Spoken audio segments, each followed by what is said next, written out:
2월 5일 토요일 새벽입니다. 요한복음 11장 1절부터 10절까지의 말씀으로 하나님의 말씀의 은혜를 받겠습니다. 복음서 하면 가스펠스라고 영어로 말하고 마태, 마가, 누가, 요한 사복음서라고 말하죠. 그 중에서 마태, 마가, 누가 복음 세 복음서는 같은 관점으로 쓰여졌다 해서 공관복음이라고 말합니다. 그런데 왜 요한복음은 공관복음이라고 말하지 않을까요? 예수님 같은 분을 바라보는데 마태, 마가, 누가는 이 땅에 오셔서 이적을 행하시고 사역을 행하시고 구원의 일을 이 땅 가운데서 행하신 그 예수님의 생애와 사역에 집중하여서 그 관점으로 쓰여져서 공관복음이라고 하는데, 요한복음은 이 땅에 당연히 오신 분이시니까 그러한 이 땅에서의 그러한 모든 생애와 사역보다도 더 집중하는 것이 무엇이냐면 이 땅에 오신 하나님으로서의 예수님에 더 집중을 합니다. 그래서 예수님이 정말 누구신가를 알려면 사복음서를 다 읽어보면 정확히 알 수 있는데, 요한복음을 읽을 때는 좀 특별한 예수님의 모습을 많이 발견하게 됩니다. 그만큼 사도 요한이 예수님의 하나님 되심과 또 이 땅 가운데서 그가 성자 하나님으로서 행하신 많은 일들을 구체적으로 기록해 두었습니다. 공관복음과 나머지 하나의 요한복음이다 보니까 마태, 마가, 누가에 기록되지 않은 많은 내용들이 요한복음에만 기록이 되어 있습니다. 예수님께서 자신을 가리켜서 나는 무엇이다 라고 말씀하시는 헬라어로 에고 에이미라고 하는데, 그러한 예수님이 자신을 소개하시는 표현들이 요한복음에만 아주 많이 집중되어 있습니다.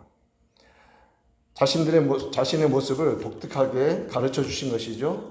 다른 많은 제자들도 다 들었는데 사도 요한은 집중하는 부분이 그러한 부분이어서 더 그가 성령의 인도하심 따라서 기억하고 다 기록했던 것입니다. 또 요한복음에만 기록된 것이 얼마나 많은가, 1장부터 전혀 다르게 시작하죠. 태초에 말씀이 계시니라, 이 말씀이 하나님과 함께 계셨으니 이 말씀은 곧 하나님이시라 라고 말하면서 예수님이 하나님 되심으로부터 시작을 합니다. 다른 복음서들은 예수님의 태어나심 혹은 그 이전의 사건부터 이렇게 많이 기록하고 있는 것과 대조가 됩니다. 또한 예수님께서는 1장부터서 말씀하십니다. 말씀이 육신이 되어 이 땅 가운데 오신 인카네이션, 성육신하신 분이라고 말씀하시고 생명의 빛이라고 말씀하십니다. 가나 혼인잔치에서 베푸르셨던 첫 번째 표적도 요한복음에만 기록이 되어 있는 것을 우리는 알 수 있죠. 물이 변하여 포도주가 된 표적입니다. 니고데모를 만나셨고 사마리아 여인을 만나셨습니다. 그리고 38년 된 병자를 고쳐주셨습니다. 이 모든 내용들은 요한복음에만 있습니다. 그 한 가지 한 가지 사실들을 사람들을 만나시면서 예수님은 자신이 누구이신지를 계속해서 정확하게 밝혀주시는 거예요. 또한 날 때부터 맹인된 사람을 안식일에 고치셔서 실로암 연못에 가서 씻고 낫게 한 사건도 마찬가지로 요한복음에만 있고, 양의 문이시고 선한 목자이시라는 이 말씀도 요한복음에만 기록이 되어 있습니다. 자, 지금까지 이제 10장까지 내용을 제가 거의 그대로 말씀드렸는데 어떻습니까? 정말 독특하고 이제 영어로 하면 유니크하다는데, 독특하게 요한복음은 아주 다른 측면에서의 예수님의 모습을 아주 상세하게 부각하고 있고 그러한 모습들을 우리에게 잘 들려주고 있다는 것입니다. 예수님의 신적 권위와 신분을 자세히 말씀해 줍니다. 11장에 오면 나사로가 죽었습니다. 그런데 이제 그 죽은 나사로를 살리신 사건이 오늘 10장까지 읽었는데 그 뒤로 나오는데, 그 사건 역시도 요한복음에만 또 기록이 되어 있습니다. 예수님께서 십자가에 달리시기 전에 일주일 그 전주간에 있었던 일입니다. 근데 조금만 있으면 이제 십자가에 달리셔서 죽으실 예수님께서 무덤에서 죽은 지 4일이나 지났던 나사로를 살리신 기적을 보여주십니다. 이것은 예수님께서 이제 불과 1, 2주 안에 십자가에 달려 죽으시지만 다시 생명의 부활로 일어나실 것을 예표로 보여주신 사건이었습니다. 그 능력을 미리 보여주셨던 것이죠. 마르다와 마리아와 나사로, 이 한 가정에 세 남매가 삽니다. 오늘은 이 나사로를 살리신 이 기사는 이제 그 뒷부분에 나오니까 오늘 우리가 말씀에 집중할 부분은 어떤 부분이냐면 마르다, 마리아, 나사로 이 가정이 아주 특별하게 예수님의 사랑을 받았던 가정이었습니다.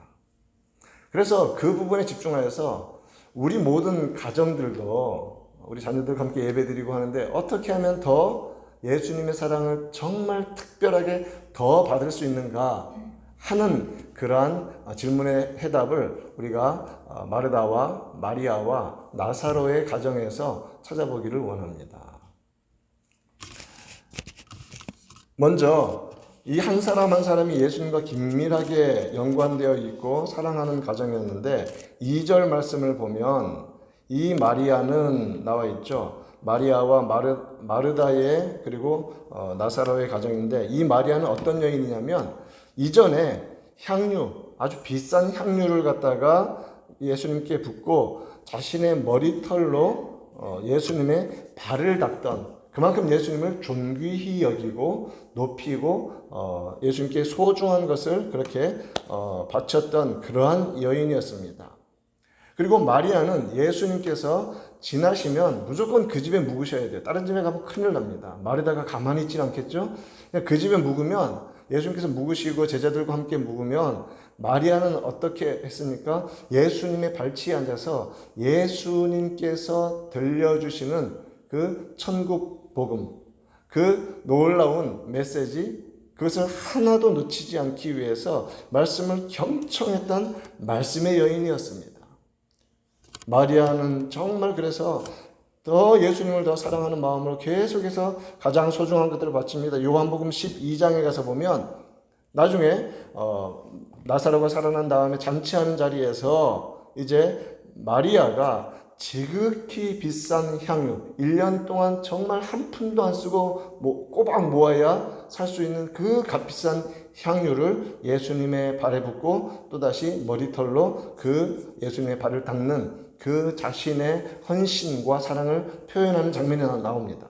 많은 사람들이, 특별히 가룟 유다가 막 비난을 하죠. 아니, 이 비싼 거를 갖다가 왜 이렇게 허비하느냐, 가난한 사람들에게 나눠주면 훨씬 더 좋지 않느냐라고 말할 때 예수님이 뭐라고 말씀하셨어요?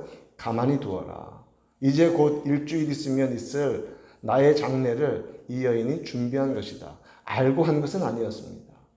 그런데 예수님께 정말 자신의 삶의 모든 소중한 것들을 다 모아서 그렇게 헌신하고 예수님을 높이는 일을 할 때 어땠습니까? 이 세상 끝날까지 이 여인이 예수님의 장례를 위해서 바쳤던 이러한 수고와 헌신과 사랑이 끝까지 전파될 것이다라고 예수님께서 칭찬하셨지요.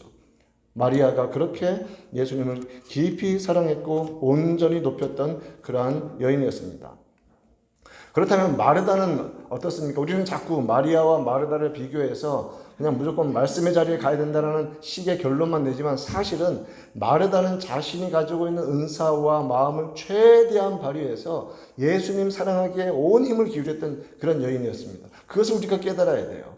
교회 사역에서도 마찬가지 아닙니까? 힘을 다해서 하는 것입니다.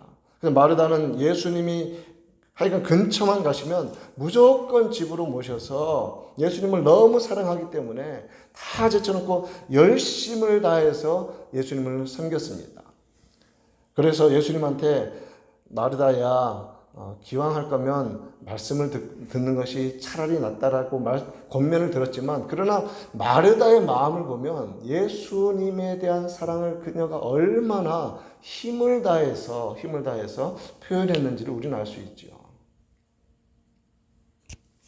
또한 오늘 말씀 3절을 한번 볼까요? 이에 그 누이들이 예수께 사람을 보내어 이르되 주여 보시옵소서. 나사로가 병이 들었는데 사랑하시는 자가 병들었나이다 이렇게 말했죠. 자, 나사로를 가리켜서 그 누이들이 예수님께 소개할 때 주의 사랑하는 자입니다. 이것은 그 여인들이 일부러 의도적으로 더 사랑을 받기 위해서가 아니라 정말 나사로는 누가 보더라도 예수님께 특별한 사랑을 받는 그런 사람이었던 것이죠. 사랑하시는 자가 병들었습니다. 와서 고쳐주십시오. 그랬더니 예수님께서 이 병은 죽을 병이 아니라 하나님의 영광을 위함이고 이것을 통해서 하나님 아들이 영광을 받게 될 것이다 라고 말씀하십니다. 그런데 뒤에 우리가 오늘 다루진 않겠지만 실제로 죽죠. 그러나 예수님은 잔다고 말씀하십니다. 그리고 가서 살려주십니다. 그로 인하여서 하나님께 그리고 우리 구주 예수님께 영광이 올려지는 일이 벌어집니다. 이처럼 이 세 남매는 마르다, 마리아 그리고 나사로는 정말 하나님을 사랑하고 이 땅에 오신 성자 하나님 예수님께 많은 사랑을 받았던 가정이었습니다. 저는 우리 파나마 한인교회에 속한 모든 가정들이 예수님께 그러한 특별한 사랑받는 가정 되시기를 축원합니다. 모두 그런 사랑 받아야죠. 기왕 예수 믿는데. 자, 그렇다면 그러한 유난히 많은 사랑을 받는 비결이 무엇일까? 예수님은 왜 그토록 그들을 사랑하셨을까? 대답은 간단합니다. 그들이 예수님을 너무너무 완전히 신뢰하고 전적으로 신뢰하고 철저히 믿고 주님을 완전히 사랑했기 때문에 주님께서 그러한 사랑으로 또한 그들에게 베풀어 주셨던 것입니다. 지금 우리가 생각할 때에 아니 그러면 그냥 무조건 택해서 사랑했느냐? 아니요. 예수님을 사랑하는 같은 반열에 우리는 같이 서 있습니다. 무엇이냐면 믿음을 주신 것은 어마어마한 사랑이에요. 그렇죠? 자신의 목숨을 바쳐서 우리를 대속하시고 우리에게 이 영생을 주셨습니다. 그렇다면 이 영생을 받은 자들로서 예수님을 믿는 자들로서 어떻게 반응하느냐에 따라서 어떻게 예수님을 우리가 이제 구원받은 백성으로서 사랑하느냐에 따라서 예수님의 사랑을 어마어마하게 받고 사느냐 아니면 그냥 정말 말 그대로 철치 고월스처럼 왔다 갔다 하면서 자신의 믿음만 겨우 유지하며 사느냐 그 차이가 어디서 나오냐면 우리가 예수님의 그 보혈의 공로로 말미암아 구원받은 이후에 어떻게 예수님을 믿는가에 따라서 그 축복의 정도가 달라진다는 거예요. 이들은 예수님을 완전히 믿고 언제라도 환영하고 예수님만 생각하고 예수님의 말씀에 철저히 순종하는 믿음의 가정이었습니다. 성경은 우리가 어떻게 하면 예수님의 사랑을 이들처럼 받을 수 있을까? 해답을 분명히 주고 있습니다. 이 아침에 우리 모두 그 말씀의 답을 붙잡고 우리 역시 그러한 사랑받는 가정 되기를 바랍니다. 먼저 잠언 8장 17절 말씀에서 성경은 가르쳐 주십니다. 나를 사랑하는 자들이 나의 사랑을 입으며 하나님을 사랑하는 자들이 더 하나님을 사랑을 입는 거예요. 나를 간절히 찾는 자가 나를 만날 것입니다. 하나님을 구하고 찾으면 하나님은 말씀을 통하여서 분명히 우리에게 만나주시고 알려주시고 더 풍성하게 자신을 가르쳐 주십니다. 또한 사무엘상 2장 30절에서 하나님께서 엘리 가정을 심판하시면서 말씀하시지 않습니까? 나를 존중히 여기는 자를 내가 존중히 여기겠다. 하나님을 높이면 하나님이 우리를 높여주십니다. 여러분 꼭 기억합시다. 하나님을 존귀히 여기면 하나님이 우리를 존귀히 여기십니다. 또한 나를 멸시하는 자를 내가 멸시하리라 이렇게 말씀하세요. 이미 우리는 예수 그리스도께로부터 이미 값으로 환산할 수 없는 엄청난 사랑을 받고 은혜를 받고 믿는 자들로서 이 자리에 있다면 이제 영벌에서 영생으로 옮겨졌고 어둠의 나라에서 하늘의 영광의 나라로 옮겨졌습니다. 자, 그렇다면 그 은혜의 그 사랑에 어떻게 반응하며 살아가는가? 제가 초두에 말씀드렸죠. 이 마르다와 마리아와 나사로의 가정처럼 우리가 그렇게 반응하며 하나님을 높이며 살아가야 되지 않겠습니까? 예수님을 더 사랑해야 되지 않겠습니까? 그러한 우리들의 하나님에 대한 사랑만큼 하나님 우리를 분명히 이 땅 가운데서 지켜주시고 보호해 주시고 존귀히 여기시며 높여주실 것입니다. 예수님의 부활을 제일 처음 목격한 여인이 누구인지 아십니까? 막달라 마리아죠. 이 여인은 정말 어려운 가운데, 영적으로 어려운 모든 가운데 예수님으로 말미암아 새로운 생명을 얻고 악한 것들로부터 벗어난 이 사랑에 너무나 감격하여서 예수님에 대한 사랑으로 정말 예수님의 십자가 앞에서 눈물 흘리고 예수님의 무덤에 찾아가서 안식 후 첫날에 예수님의 시신을 닦는 그런 일들을 감당하려고 그 마음으로 끊임없이 하나님에 대한 사랑으로, 예수 그리스도에 대한 사랑으로 변치 않을 때 어떤 은혜를 받았어요? 부활의 첫 열매로 이 땅 가운데 살아나신 예수님을 처음 만나는 그 놀라운 은혜를 경험한 것이 막달라 마리아 여인이었다는 말입니다. 역대하 16장 9절 말씀에서 성경은 우리들에게 이렇게 말씀해주고 있습니다.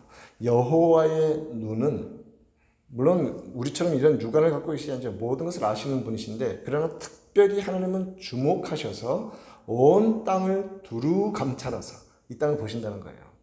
이 땅을 두루 감찰하시면서 진심으로 자기에게 향하는 자들을 위하여 능력을 베푸시나니.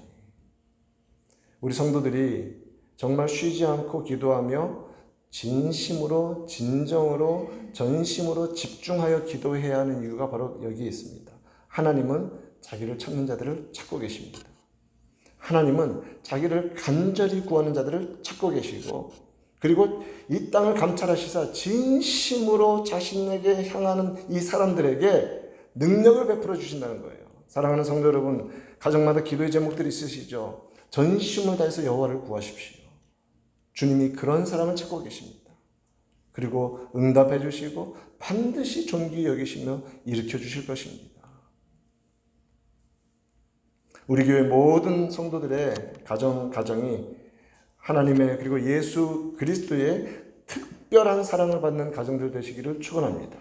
그 특별한 사랑을 받는 가정들 되기 위해서 예수님을 세상 어떤 것보다도 특별하게, 특출나게, 최고로 사랑하는 모든 가정들이 되시기를 바랍니다. 그러면 주님께서는 이 땅을 향하여 눈을 집중하고 계신 우리 여호와 하나님께서 존귀히 여기시며 예수 그리스도를 따라 더 충성하며 살도록 우리의 삶을 반드시 붙잡아 주시고 인도해 주실 것입니다. 그런 놀라운 은혜가 우리 모든 성도들의 심령 가운데 가정마다 충만하게 넘치기를 우리 구주 예수님의 이름으로 축원드립니다.